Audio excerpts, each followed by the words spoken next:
And so what I then go on to do is kind of think about language. So language is, if you think of empathy in the way that people can connect, I think that humans, of course, connect a lot through language as well. I mean, so my daughter is now 2 years old, and she can now speak. She can really, in the morning, she cries when she goes to daycare and we go away. And you can now ask her, why do you cry? And she can, for the first time, really tell me why she actually cries. She tells me because then I go away, and she's scared that she's not going to see me again. So that really opens, I think, my window into her mind in ways that I didn't have before. But now language is really fascinating when you think about it from the point of view of evolution, because we used to, since Darwin, to think of evolution as something that happened step by step. I mean, you don't go from a fish to a leopard. You don't go from not having legs to being the fastest runner in the world. Usually there's a series of animals in between that have kind of a fish that can, the lungfish that can walk a little bit on their four fins. And then you get the different stages of evolution. You've got turtles, and then eventually in small steps you get to the leopard. Now the funny thing with language is that you have on the one hand apes that really can't speak. And then the next thing you have is Shakespeare. Kind of there's nothing really in between there. And that makes it very hard to understand how you can go from muteness to perfectly articulate Shakespeare. And kind of what I think mirror neurons do for us is that for the first time, they really show us that apes and monkeys actually have a connection between them, which goes through actions, and it is a real four-step to mirror neurons and to language. And maybe what I'd like to do is show you a movie. So what you'd see in that movie is two chimpanzees.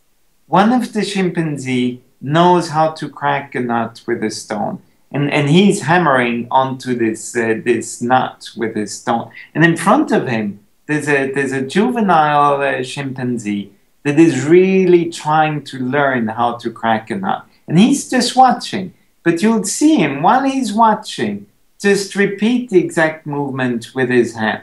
And it's kind of his mirror neuron that transformed this gesture that the other one is doing with this the anvil into his own action. But what happens here is something really special, because the ape that knows how to do this had a thought in his mind. He wanted to crack this nut, and he's cracking this nut. But now he can see how his idea basically was transmitted to the other ape, because he can now see the other ape do the same thing. And by doing that, the ape can really have the experience that he can take something in his mind, kind of make a gesture, and see how this basically travels into the mind of the other ape. They can communicate, transmit an idea from one ape to the other, and see it happen. And I think that once you have that in place, language is no longer a mystery, because you have gestural communication. They can experience how ideas go from one mind to the other by doing a gesture. And now, basically, the only thing they need to do is transform this gestural form of communication into a verbal form of communication. But language, through mirror neurons, is no longer this huge gap that we can't understand. It becomes a little step. It's kind of, you learn to mirror, you use gestures to communicate the skill from one ape to the other. And now all you need to do is maybe transform sounds that you make while you're cracking into a kind of pseudo word, and then you're on into the street. So I think that's really exciting as well for people interested in language, is that we see how something that's in place in the ape brain is basically a foundation for language in humans. Oh, so it's that reflecting quality that becomes like a first step in language then, because it's creating this, it's creating a little bit of a dialogue there, right? It's like, I'm seeing you reflected in me. I can kind of get a sense if you're doing it right. And also, I think you mentioned that maybe the first language might have been like if you're out on the savannah, you would, instead of saying lion, you would make the sound of a lion, Exactly. roar.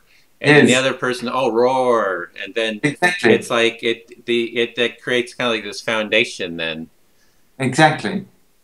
Okay. So I think it's great to see how something like language is grounded in simpler things that we have in place already in monkeys and apes.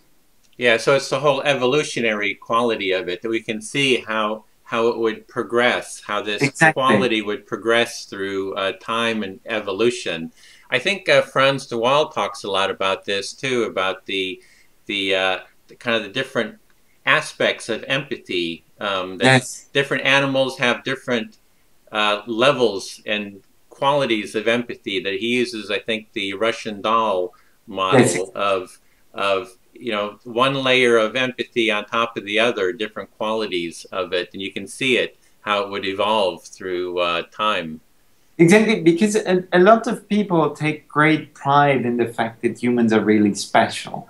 So of course, we used to believe that we were kind of God's creation and we're really special because of that. But then people kind of slowly stepped it down and they believed, for instance, that our moral sentiment, the sense of justice and of doing the right thing, is really something special about humans.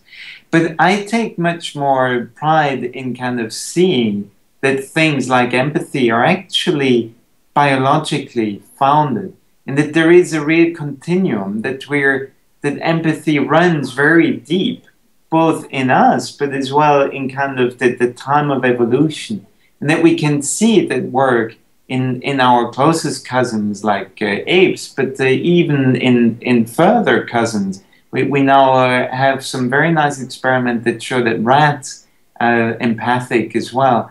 And I think, given how much I think human civilization depends on our capacity to empathize with others, I find great comfort in seeing that it's not just a very fragile invention of mankind, but that it's actually this very deeply biologically grounded phenomenon that we share with apes and rats.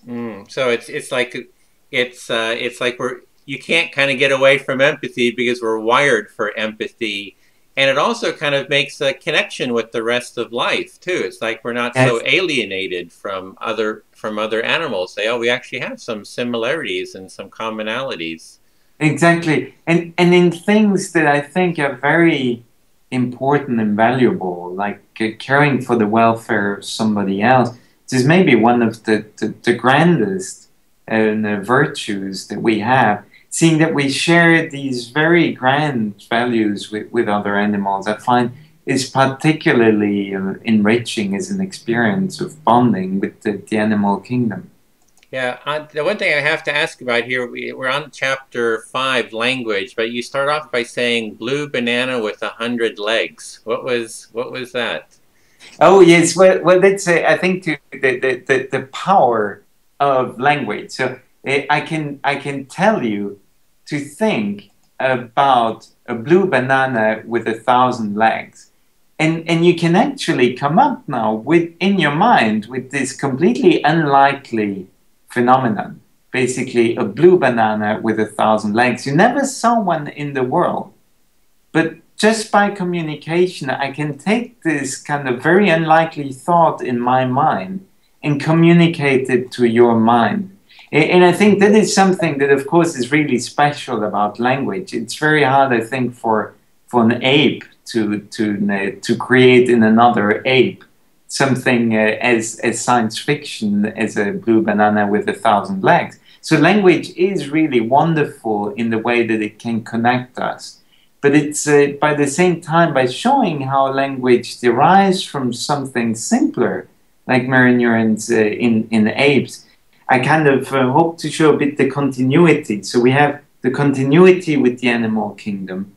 And then by the same token, we kind of brought it to an interesting new dimension where we can start to transmit completely novel ideas from one person to the other. So you're kind of saying that we mirror each other in terms of our actions, and then it's like the foundation of language too. So we have a word, we say lion, and that word kind of connects to our mirror neuron systems, and we're feeling what we've seen of lions or the qualities of a lion. So the language kind of taps in. I think maybe the best example is not so much a lion, but something like cracking. So if I'm using the kind of cracking a piece of wood, for instance, there you can really, so already the word crack is basically similar to the sound that it makes when you crack a piece of wood. So you have your own experience of the effort and then the sudden moment where the wood cracks. Basically, by using the very word that you associate as a sound with your own experience of doing that, using this word crack allows me to kind of take a concept I have in my mind, the intention to crack, and evoke in your brain all the experiences that you have associated with the action of cracking and the sound it makes itself, so that you have a very kind of rich transmission of an intention, what it means, what it feels like, all through a very natural channel, which is the sound of cracking that each of us individually have associated with the action because we hear what it sounds like to crack a stick. So then we have a very condensed form of communication by just simulating the sound in verbal communication. We can retrieve all the richness of the intentionality, what it feels like, and what we want to do to somebody else in a very kind of natural and simple way. Well, what really struck me there with the blue banana with 100 legs is that's kind of like can be kind of like a metaphor as well. And I've interviewed George Lakoff, who talks about saying that metaphor is like this foundational quality of humans, that we think kind of metaphorically. So the metaphors would connect to that mirror neuron system as well. So yes. and then we have the ability to start putting those metaphors together, which is what you did there. The blue banana and 100 legs is yes. Maybe, and then we're kind of recombining these different metaphors, which have like an experiential feel underneath them. Right. I mean, some of the powerful metaphors are, for instance, the notion of grasping an idea. Yeah. So, of course, you can't really grasp an idea, but most languages use something akin to actually grasping to convey the notion of being able to really take an idea of somebody else and make it yourself.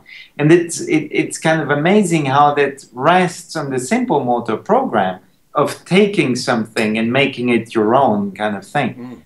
So in that, I think there's, and that's what my chapter on language kind of does, is there's very many levels at which language is deeply connected with our motor system. There's these levels in which we transform kind of abstract notions like understanding an idea into something much more pragmatic in the motor system, which is reaching and taking. Then there's levels of really decoding the sounds of language, where computers for a long time had huge problems just understanding what somebody was saying at the level of transforming it from the sound to the actual letters that the person was pronouncing. And we slowly understood that part of how humans actually do it is by activating the muscles they would use to produce the sounds they're hearing.